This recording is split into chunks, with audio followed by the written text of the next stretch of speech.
안녕하세요. 수아입니다. 이번 시간은 너무 크고 화려하여 기구한 역사를 가진 집. 사람 팔자만 기구한 것이 아니라 집도 때에 따라서는 기구한 팔자를 지닌 그런 집이 있다는 것입니다. 이 내용은 약초도인으로 유명한 최진규 씨의 글에서 가져왔습니다. 나는 어려서부터 집이 없어서 떠돌이 생활을 많이 했다. 집이 없어서 바깥에서 잠을 자거나 약초를 캐느라고 산속에서 노숙을 한 것이 집에서 잠을 잔 것보다 훨씬 더 많다. 작년에도 절반 이상을 잠을 잘 곳이 없어서 자동차 안에서 자거나 노숙을 하거나 창고 안에서 잠을 잤다. 나는 50년 넘게 살아오면서 적어도 50번 넘게 이사를 다녔는데 대개가 가장 가난한 동네에 가장 작고 허름한 집을 골라서 다녔다. 그 이유는 간단하다. 첫째는 돈이 없었기 때문이고 다른 한 가지는 나는 잠을 자고 음식을 먹는데 돈을 쓰는 것이 가장 아깝기 때문이다. 그런데 딱 한 번 아주 큰 집에서 살아본 적이 있다. 그 집은 이 나라에서 가장 크고 훌륭한 집이라고 할 만했다. 나라에서 제일 크고 화려한 집은 임금이 사는 궁궐이다. 그 집은 궁궐은 아니었지만 임금을 종처럼 부리는 조선 제일의 세도가가 별장으로 지은 집이었다. 나는 서울의 한복판, 종로의 인왕산 기슭에 있는 넓이가 1만 5천 평이나 되고 천년 묵은 소나무가 정원에 있으며 수백 년을 사람이 손을 댄 적이 없는 원시림이 있는 고래등 같은 기와집에서 2년을 살았다. 내가 그 집에서 살게 된 것은 만석군이었던 아버지의 재산을 물려받아 부귀영화를 누리며 살다가 온갖 병에 걸려 고생을 하고 있던 그 집 주인의 병을 고쳐준 것이 인연이 되어서 공짜로 살게 되었던 것이다. 그 집에서 사는 동안 그 집으로 찾아온 사람들은 이 나라를 움직이는 최고의 실력자들이었다. 그중에는 나중에 대통령이 된 사람도 있고 이 나라 최고의 재벌 총수도 있으며 그 밖에 정계와 재계에서 가장 높은 위치에 있는 사람들이었다. 조선 말기에 서울 도성 밖에서 가장 아름다운 집으로 꼽혔던 이 집만큼 팔자가 드센 집도 흔치 않을 것이다.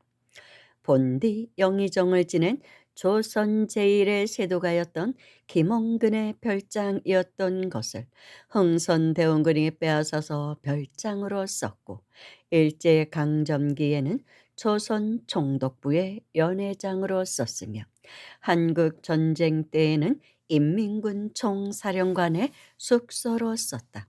한국 전쟁 뒤에는 고아원이 되었다가 결핵 요양원이 되었고 그 다음에는 어느 재벌 창업주의 소유가 되기도 했고 고기를 먹는 음식점으로 쓰기도 했으며 여덟 사람의 공동 소유로 되었다가 지금은 어느 미술관의 부속 정원이 되어 버렸다. 본디 이런 집은 개인의 소유물이 되어서는 안 된다. 실제로 이 집을 소유했던 사람 중에 망하지 않은 사람이 없다. 가장 아름다운 집이 최악의 흉가가 되기 쉽다. 큰 집에는 빈 방이 많기 마련이고 집에 사람이 살지 않으면 귀신이 산다. 그래서 큰 집이 흉가가 되는 경우는 많다. 작은 집이 흉가가 되는 경우는 별로 없다.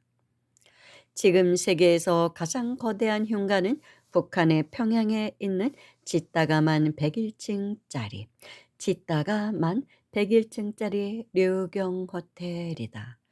그런데 이 말씀을 하실 때가 이 글을 쓰실 때가 아마 좀 오래됐어요. 사실은 오래됐기 때문에 지금도 평양의 류경 호텔이 짓다가 말고 공사가 완료가 안 되었는지는 솔직히 모르겠습니다.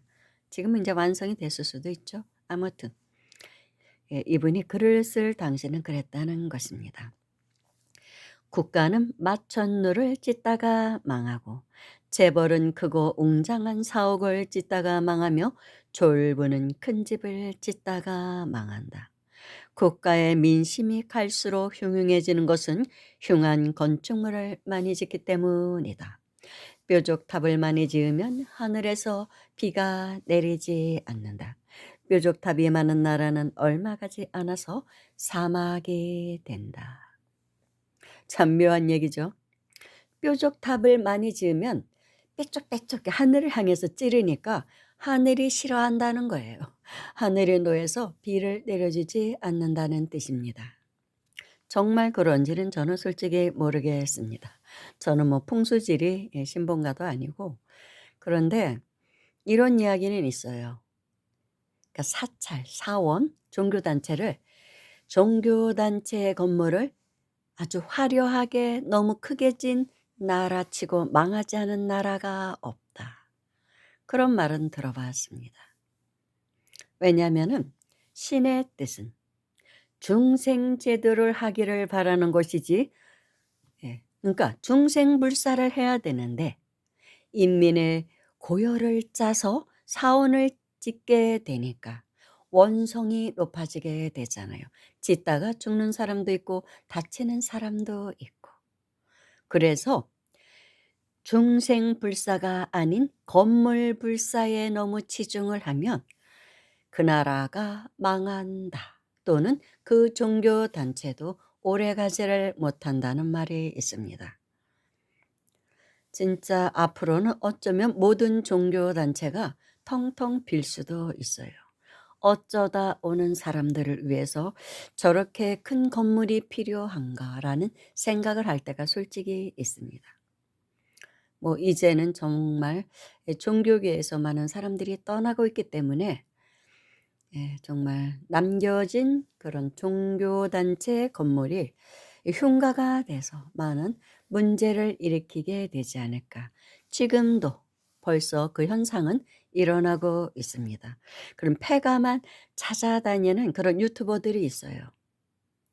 그런 곳을 그 사이트에 들어가서 보면 의외로 많습니다. 조금 외지에 있는 거, 깊은 산속에 있는 종교단체들이 그렇게 흉물이 되어가고 있는 경우가 있더라고요. 수십억씩 들여서 지었는데. 이런 게 좀 문제이긴 해요. 우리나라에도 요즘 흉한 건물을 많이 짓는다. 건물은 자연의 이치에 맞고 단정하고 바르게 지어야 한다. 일그러진 것은 미학적으로 보아서 아름답게 보일지는 모르겠으나 짓는데 비용도 곱절로 많이 들고 좋지 않은 기운은 10배나 더 많이 만들어낸다. 서울에서 대표적인 흉물스러운 건축물은 서울시청, 동대문에 있는 디자인 플라자 건물, 용산에 있는 국제빌딩 같은 것들이다. 서울시청이나 국제빌딩 같은 것은 어느 방향에서 보든지 일그러진 모양으로 보이는 건물로 그 흉물스러운 생김새 때문에 국제그룹은 그 건물을 다 짓기도 전에 망해서 사라졌다. 한강에 떠 있는 세빛둥둥 섬 같은 것도 아주 대단한 흉물이다. 물론 이것은 이 도인의 견해라고 볼 수 있습니다. 개인적인 견해고, 그런데 이 풍수 전문가들 사이에서도 이 부분은 많이 일치하는 그런 견해들을 내놓고는 있더라고요. 특히 서울시청은 새로 지은 건물이 쓰나미가 몰려오는 모습이다. 그래서 서울시장 출신들의 말로가 별로 좋지 않다. 그런 말들을 합니다. 우연의 일치인지는 몰라도 뭐 이명박 씨나 박원순 씨나 그리고 요즘 오세훈 씨까지 명태균 씨 사건에 연루가 돼서 좀 매우 시끄럽죠. 그런 것을 보면 정말 그런가 하는 생각도 들기도 해요. 중생심으로는 그렇습니다. 그런데 또 다른 한편으로 보면 그분이 운세가 닿았을 때 그 자리에 갔으니까 예, 그런 일이 생긴 게 아닌가 이렇게 생각할 수도 있는 것이죠.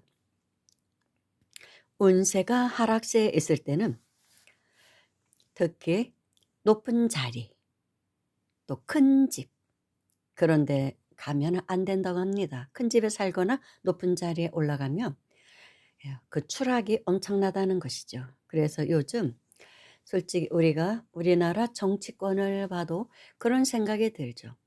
차라리 저 자리에 올라가지 않았으면, 진급이 되지 않았으면, 발탁이 되지 않았더라면 저런 불행을 겪지는 않았을 텐데.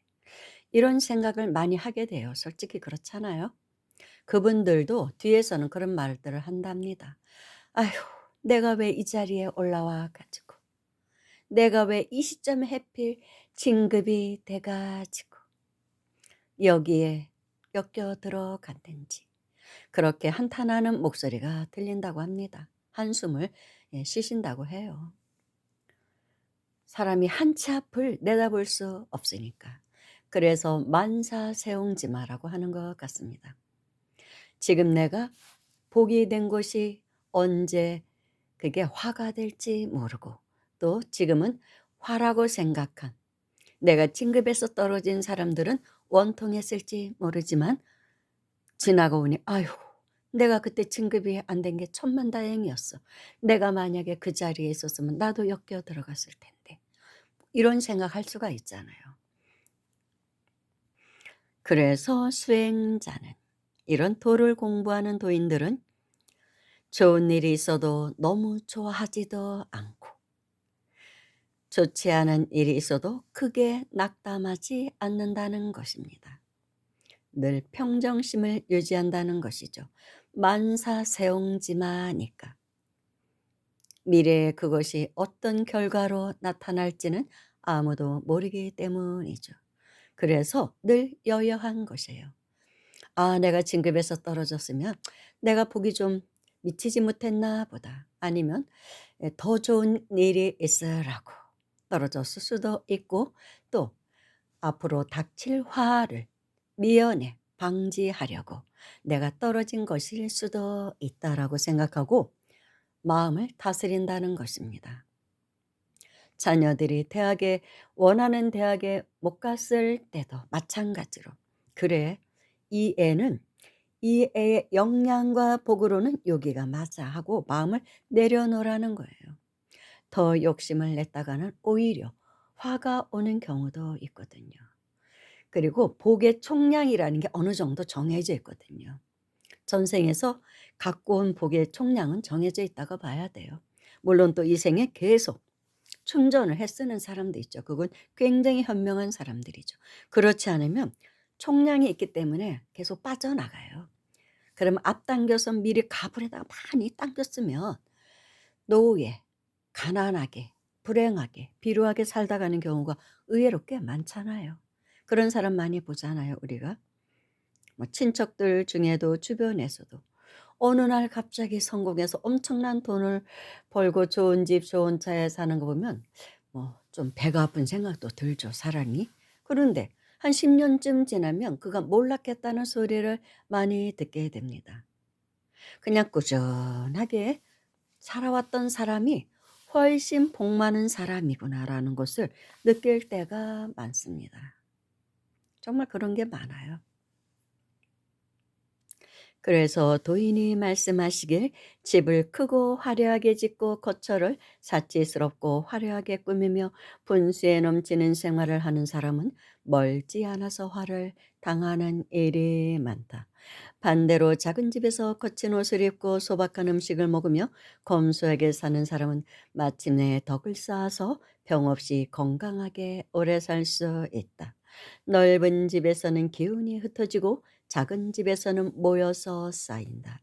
넓은 집에서 살면 재물이 흩어져서 가난해지고 작은 집에서 살면 재물이 모여서 부자가 된다. 이는 마치 달이 차면 이후로 쓰러지고 쓰러지면 다시 차오르게 되는 것과 같다. 그래서 특히 운세가 기울었다고 생각할 때는 현재 큰 집에 살고 있다면 팔아서 작은 집으로 옮기라고 합니다. 그러지 않고 그 집을 지키려다 보면 건강까지 다칠 수가 있다는 거예요. 기운에 치이는 것입니다. 집의 기운에. 그래서 집이 크려면 많은 사람들이 그 집에서 살아야 돼요. 그러지 않고 부부 둘이 살든지 애들 뭐 한두 명 데리고 큰 집에서 살면 운세가 좋을 때는 그걸 이겨나갑니다. 그런데 운세가 하향세로 갔을 때 특히 나이가 들면 기운이 쇠하고 나이가 들어서도 솔직히 운세가 창창한 사람은 거의 없어요. 60이 넘으면 이미 운은 어느 정도 기울었다고 보게 됩니다. 솔직히 그렇잖아요.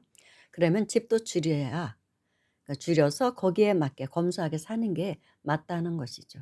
그래서 어려운 형편에 처한 사람은 동네에도 조금 검소한 동네로 이사를 가는 게 좋다는 것입니다. 강남에 살다가도 이제 망하는 경우 많잖아요. 그러면 얼른 팔고 자신의 처지에 맞는 곳으로 이사 가서 처지에 맞는 옷을 입고 음식도 자기 분수에 맞게 먹으라는 거예요. 옛날에 화려한 거 먹던 때 생각해서 그런 생활을 고집하면 회복이 안 된다는 거예요. 운명의 전환이 일어나지 않는다는 거예요. 계속 그렇게 살 수는 없잖아요. 빨리 운명을 예 개척하고 회복을 해야 되잖아요. 그러려면 '내가 정말 귀양살이 왔구나.'라고 생각하고 검소하게 살아야 된다는 것입니다. 먹는 것도 입는 것도 사는 것도. 그래야 빨리 운명 전환이 일어날 수 있다고 합니다. 이런 것을 알고 행하는 사람이 정말로 지혜로운 사람이라는 것이죠. 오늘 방송은 여기서 마치겠습니다. 감사합니다.